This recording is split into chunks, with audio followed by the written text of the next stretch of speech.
Thank you very much. Nothing puts more pressure on a speaker than to get a standing ovation before you talk. So thanks for that. I want to thank Chancellor Couture. She said her biggest blessing is being in Houston. Biggest blessing in my life and my wife's life is being able to be citizens and proud Houstonians and have two wonderful children who attended and benefit tremendously from the University of Houston. I want to thank Mike Paday and Bill Hickle for having me here today. I know, Mike, you've already reminded me I'm a short leash, where I got to be done by 1:30.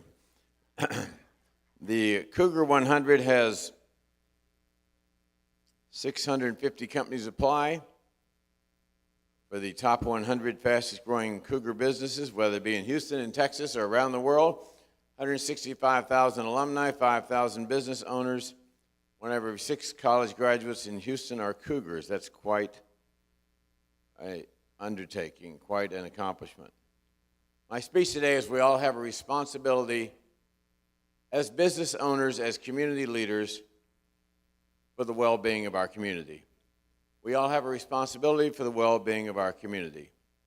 And the Cougar100 exemplifies that every day by providing jobs for millions of people. My daughter Elizabeth attended the University of Houston. My daughter Laura attended the Hilton School of Hotel and Restaurant Management at U of H. She now owns the Vince Young Steakhouse in Austin, and she learned her trade at the University of Houston from her wonderful professors. And I will forever be indebted to the University of Houston for that. My nephew, Thomas Dunson, is a football coach on the defensive side at the University of Houston. He loves, eats, sleeps, and breathes Cougs almost as much as my friend Dusty here. So I will tell you 2 stories about Houston. I have a daughter. Her name is Elizabeth. When she was 13 years old, I work a lot, and I work a lot of nights. I came home one night, and my wife, Linda, said, there's something terribly wrong with Elizabeth. And I said, well, what is it? We'll get it fixed. She said she's got this weird disease where she washes her hands 600 or 800 times a day, and she does all these strange rituals and compulsions. And she's lost 15 pounds. She didn't have 15 pounds to lose because she was a very good gymnast on Bella Caroli's gymnastics team trying to go to the Olympic Games, and I was very concerned. So I took Liz to several North Houston area psychiatrists, and they all said they'd never seen such a severe case of obsessive-compulsive disorder, Howard Hughes disease, and they said there was no hope for this child. Well, I am like all the members of the Cougar100. I'm not a buyer, I'm a seller. And I wasn't buying all that stuff. This child would never get better. So we took her to several North Houston area. Those psychiatrists kept saying she was put her in a mental institution for the rest of her life. But I talked to the people I knew at Houston in the medical center, and my wife searched the internet. And for 2 years, Linda lived upstairs with Liz, and it was blood-curdling to hear this child scream and cry, and every night she would scream, God, what did I do to deserve this? I wish I was dead. And she would beg her beloved sister, she would give her a butcher knife and beg her to kill her every single night. It was hell on earth. And we didn't know where it was going to end. And then finally one day after she genuflected in the living room 1,500 times, we decided we had to make a life-changing decision. We put her on an airplane the next day and took her to the Miniger Clinic in Topeka, Kansas, which is a facility for people with mental illness. They had a specialized facility for teenagers with OCD. I'll never forget putting her up there and putting her on that plane, taking her up there, and she convinced her sister and I that she would make herself better by working harder, and we were ready to turn around and bring her back to Houston. But my wife was the strong one. She said, no, this is the only way we're going to save her life. We've got to leave her here. So it was a cold, snowy February Tuesday in Kansas, and we left that child there that day, and in this bleak mental health institution. I'll never forget leaving that day, her little face pushed up against the wall, screaming at her mother, Mom, please don't leave me here, because she felt like we were going to leave her in that mental institution for the rest of her life. You see, she felt like we considered her to be a burden or an inconvenience to the family, and it affected our lifestyle, and so we wanted to push her off to the side where nobody could see her. Nothing could have been further from the truth, but that's what she thought. And that was the worst day of our life, leaving that little child there, and we left there, our hearts were broken. And she sat down on the couch, and she was crying and uncontrollable, and this little girl came and sat down and put her arm around her and said, you know, I cried when I got here too. She said, I'm going to leave in 3 weeks, and I'm going to cry when I leave because this place has taught me how to fight this mental illness, and they'll teach you how to fight. And so Liz worked at it for 8 weeks. And she got good enough to come back to Houston and re-enroll at the public high school she went to, Westfield High School. She had been told she'd never finish high school. And she did well for a year. Then she had a terrible relapse, and she was worse than ever, and she went back to McIngvale, which at that time had moved to Houston, and stayed there for another 8 weeks. Then she got out. And one of the proudest days of our life was seeing this child walk across the stage there at Westfield High School and get her high school diploma. She had accomplished that. Then she tried college a couple times and failed miserably, and then she was able to go to Loyola University of Chicago and get an undergraduate degree and a master's degree in social work. And she said, I want to get a PhD at the University of Houston. And she came to U of H, and the course level at the School of Social Work was very, very tough, and they were very demanding on her. They also were extremely nurturing to this child, and they helped her. And that's what the University of Houston does. It helps people because we all have a responsibility for the well-being of the community. And now my little child, who they said would never finish high school, who they said should be institutionalized for the rest of her life, has a PhD in social work from the University of Houston. She's a full professor at the Baylor College of Medicine, and she lectures often at Harvard University, all because of the great teachers and people she encountered along her life and the people at the University of Houston. Education makes a difference. As Renew Chancellor Couture today talked about a medical school for the University of Houston, I thought, what an idea. And she talked about a medical school that would focus on mental illness. You see, mental illness is a cruel disease. No one knows who it may strike or why. Mental illness never goes away. It lasts forever. My child will always be walking on the edge of the cliff. I cannot keep her from falling. The largest mental health facility in the state of Texas is the Harris County Jail. We need to change that. The Cougar100 can help change that by bringing a medical school to the University of Houston. What a wonderful thing it would be to do that, because we all have a responsibility for the well-being of our community. Let me tell you another story.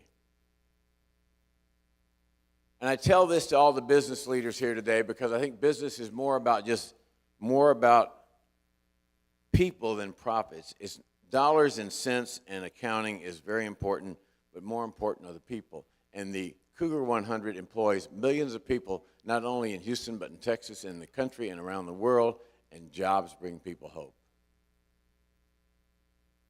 August 24th, 2017, I was at Gallery Furniture preparing for Hurricane Harvey.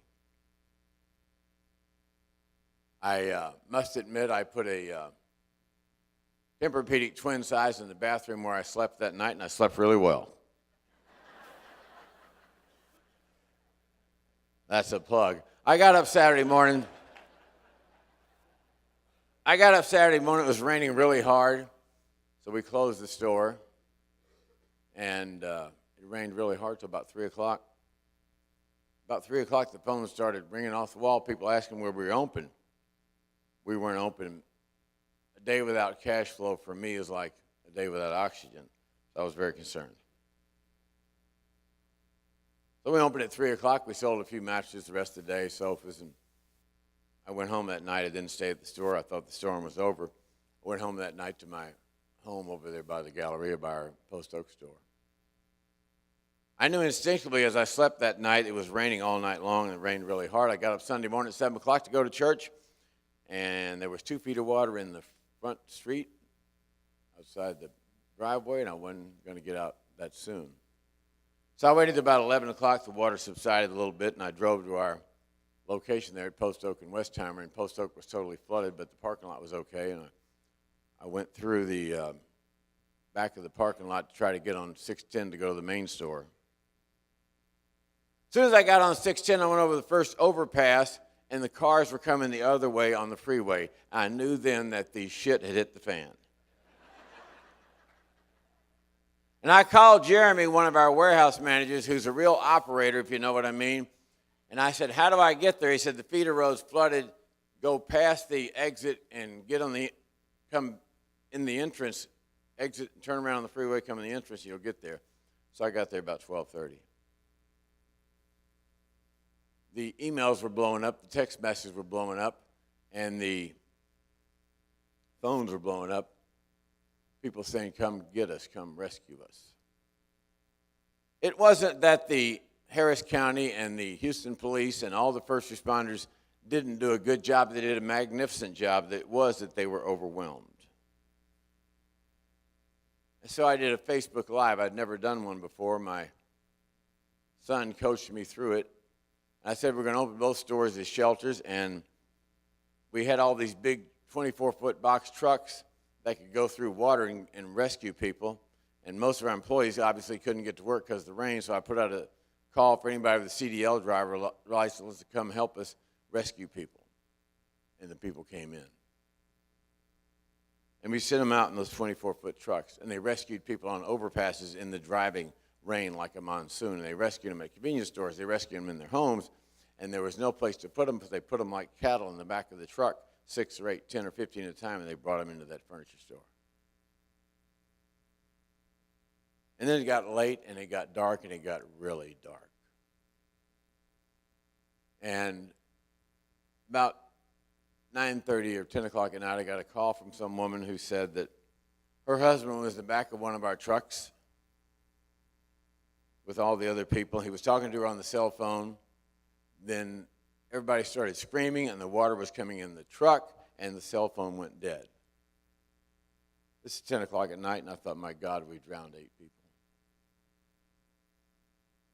So Anthony, who's our warehouse manager, he's about 6'9". I dispatched him and Junior, another operator. We knew what the truck was because of GPS. It was I-10 in Wallaceville. We sent them out to try to find that truck. They left at 10 o'clock at night. Normally it would take 15 minutes to get there. It took them an hour and a half. They finally had to park in 6 feet of water and try to find the truck. And Anthony, who's 6'8", was very carefully making his way through avoiding the curbs and the trees and whatever, trying to get to this truck, even though the water's up to here on him.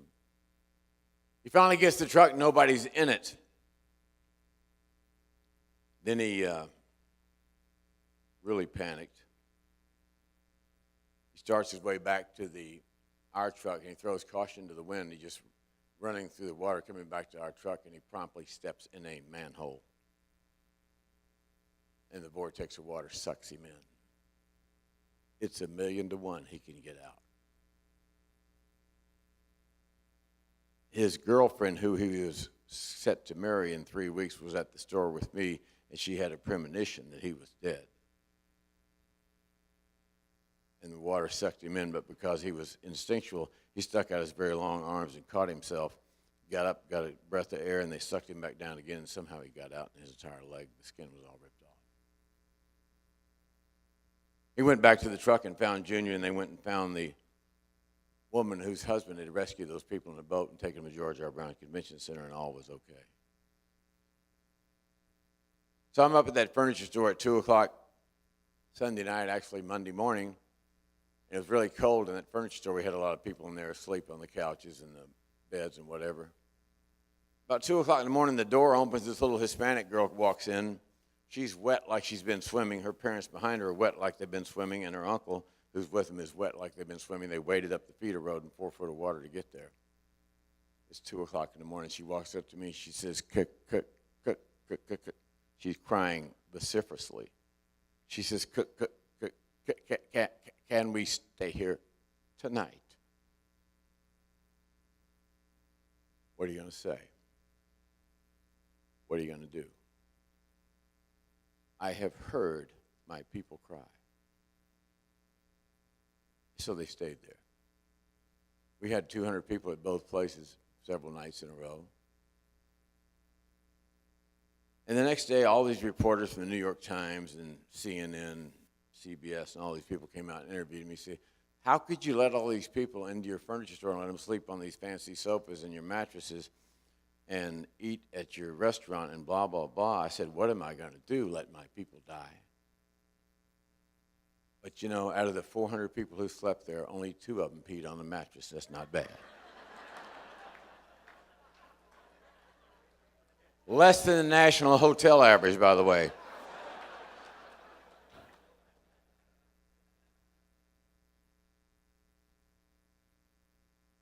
And so, Hurricane Harvey was a flood of biblical proportions. 1 million cars total. 1 million. It's hard to get your mind around that number. 1 million cars. And we all ran on adrenaline for 6 or 8 weeks, didn't we? And now the mental anguish is sitting in. We had a woman in this story the other day, very well dressed. She walked in. First time in my entire career, she walked around about 5 minutes, left there just weeping. I know what happened. All she has left is her belongings in a black plastic trash bag. There's a lot of work left to do. It's just starting. And it's up to us to lead. It's up to us to provide jobs, get the kids back in school. I heard that Spring ISD still has 50,000 homeless students. Get the kids back in school, keep the kids at U of H if you've done so very well, and reestablish hope. Because that's what human beings need the most, is hope. Mike's up here to give me the hook. I got a couple more minutes here, Mike. My pitch to the Cougar100 members is to keep providing jobs for Houstonians, jobs for Texans, jobs for Americans, and citizens of the entire world. And I believe that work is life's greatest therapy. It saved my child's life. She started working in the mental health field. By providing jobs, you provide meaning for life. I was told that 39% of the people here graduated from Bauer School of Business. I think business is very important. But I also think that every one of us business owners here today need to also major in social work. We all have a responsibility for the well-being of our communities. Hurricane Harvey brought all of us together, even though it was horrible. For a short amount of time, and hopefully continuing through today, everybody forgot about left-wing or right-wing politics, and we focused on people, not politics. And shouldn't people be our focus 24/7, 365? Clayton Christensen of the Harvard Business School says, "How will your life measure up?" The life of the Cougar100 members will measure up very well. Their legacy will be they provided jobs, they provided hope and inspiration for all their employees and employees' families. So that's what we're here today to talk about. Renew said so well today, connect with other Cougars, connect with people. Human beings were made to live, work, play, and die in groups. We need to connect with each other and help each other. Renew said, imagine. She said, building U of H to help rebuild Houston. Houston has a huge rebuilding task in front of it, and U of H is going to lead the way with the help of the Cougar100 members, because it does take an entire village to raise a child, and it takes an entire village of Cougars to rebuild this community. She talked about mental health care. She said inspire human. She also said inspire. Inspire the students. You know, inspiration is contagious. If we lead from the front and we care about people, other people will do the same thing. Live the red on Friday and lead by example every day, Cougar100. lead by example by providing jobs for Houstonians, for Texans, for Americans, and for citizens of the world. And through this wonderful thing called work, we can make the world a better place for everybody. Thanks very much. Okay, microphone. Stay right here.